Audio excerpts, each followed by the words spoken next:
Narito na naman tayo para sa isang nakakakilig at napaka-sweet na istorya nila Kalingap Edu at Viancy. Ay aking makilala.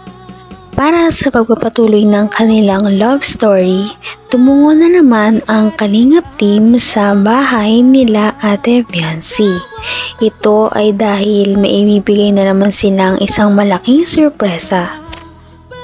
Kung matatandaan natin sa nakaraang video ay sinabi ni Kalingap Edu na gusto niyang bigyan ng washing machine si Ate Viancy. Kaya naman sa kanilang susunod na pagdalaw ay sa tulong ng isang sponsor ay nakabili sila ng isang washing machine. Makikita natin na binubuhat na nga ni Kalingap Rab at ni Kalingap Edu ang napakalaking sorpresa para kay Ate Viancy na siyang tiyak na ikakatuwa nito. Maya-maya pa ay dumating na nga sila sa bahay nila Ate Viancy at agad naman silang ipinatuloy sa kanilang bahay. Kapiling ka, ayoko na muling nag-iisa. Pagkatyan ka na. Pagkatuloy nga ng Kalingap team sa bahay nila Ate Viancy ay humarap sa kanila ang napakagandang si Viancy na bihis at mukhang nag-ayos na naman siya para sa araw na ito. Ngunit noong tinanong siya ni Kalingap Rab kung ano sa tingin niya ang sorpresa sa kanila ngayong araw ay hindi niya daw ito alam. Gulat naman si Ate Viancy noong ang sorpresa pala sa kanya ay isang bagong-bagong washing machine. Dahil sa saya na nararamdaman ni Ate Viancy ay tinawag niya ang kaniyang nanay upang ipakita ang bagong sorpresa sa kanila ng Kalingap team at siya namang kinatuwa din ng kaniyang ina.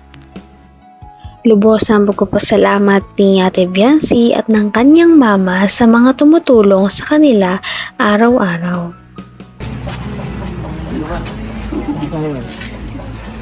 One, two, three. One, two, three.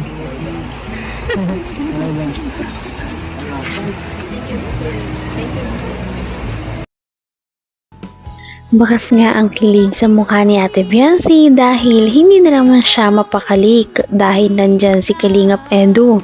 Tuloy-tuloy ang kanyang pamumula at pagngiti. Mas kinilig pa ang lahat noong sila ay magtabi upang magkaroon ng kanilang picture taking. Matapos nito ay nagpakitang gilas naman agad si Kalingap Edu upang buhatin ang napakabigat at napakalaki na washing machine na sorpresa kila Ate Viancy. Ito ay inilagay nila muna sa labas dahil nga sa pagkasikip ng bahay nila Ate Viancy.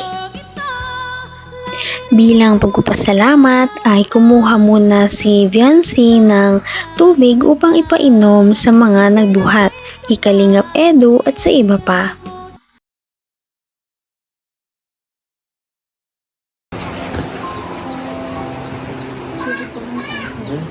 Ay, salamat.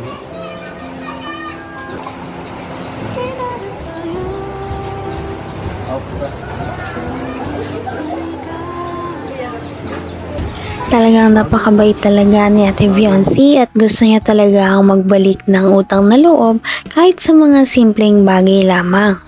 Maya-maya naman ay sabi ni Ate Viancy na parang napakainit naman pala sa kanilang bahay. Kaya naman si Kalingap Edu ay dali-daling tumayo at kumuha ng karton mula sa lagayan ng washing machine kanina.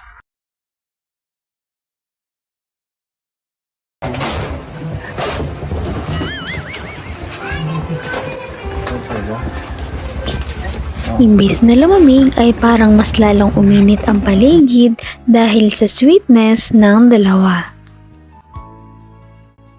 Maya-maya ay parang nakaramdam na rin sila ng gutom dahil hapon na nga, kaya naman napagpasyahan nila na magmerienda na. Kala ko pagpunta namin dito, lutuan mo kami ng tinola. Sige,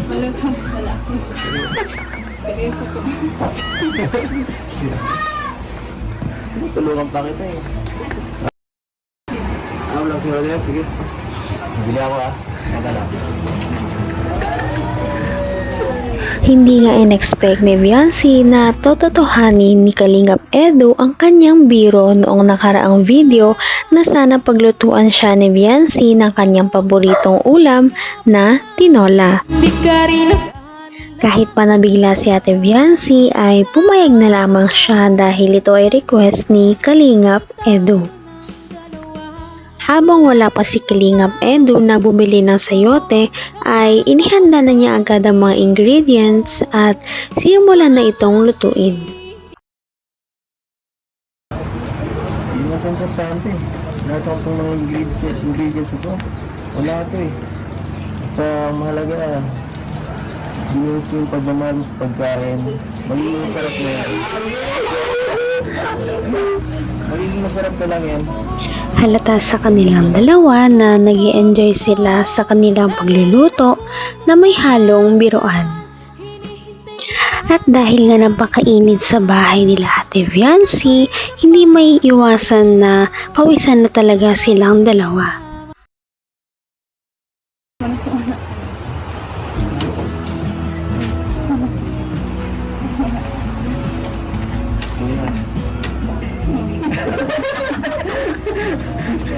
Mula sa dito. Dito.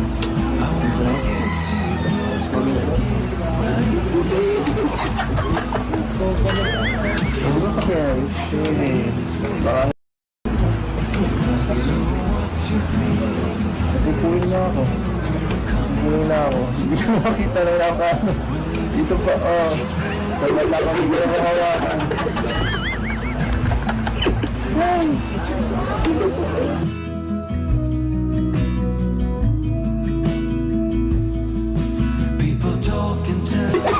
Talaga namang kinilig ang mga manonood dahil sa kanilang mga sweet moments. Nagpunasan pa talaga sila ng kanilang mga pawis. Napaka-cute talaga nilang tingnan at napakalakas ng kanilang chemistry.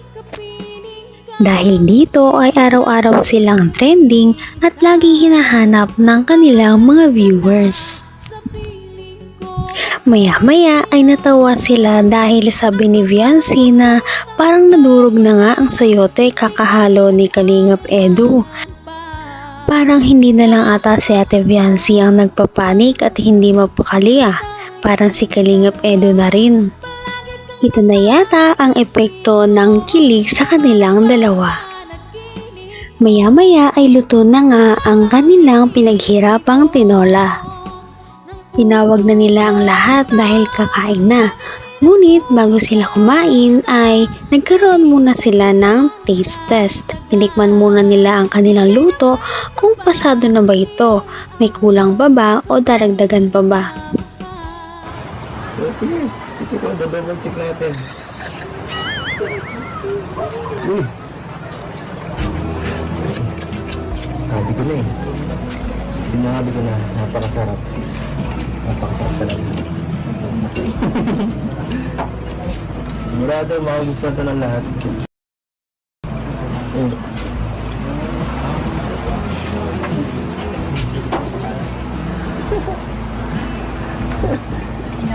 Okay lang? Okay lang pala eh. Hindi masarap, no? Hindi masarap. Masayang-masaya naman ang dalawa sa kinalabasan ng kanilang pagluluto ng tinola dahil ito naman daw ay masarap. Kaya naman sa huli ay nagpasalamatan muna silang dalawa bago nag-appear. Ayoko na muling nag-iisa. Pangantyan ka na sa piling ko o kay saya. At kung ano ako'y tanggap mo na, hindi ka rin nag-alis. Sana ay patuloy pa natin silang subaybayan at suportahan. Si Ate Beyonce at Kalingap Edu, ganoon na din ang Kalingap team. Yun lamang at maraming salamat sa panonood. Hanggang sa muli. Bye! Mahal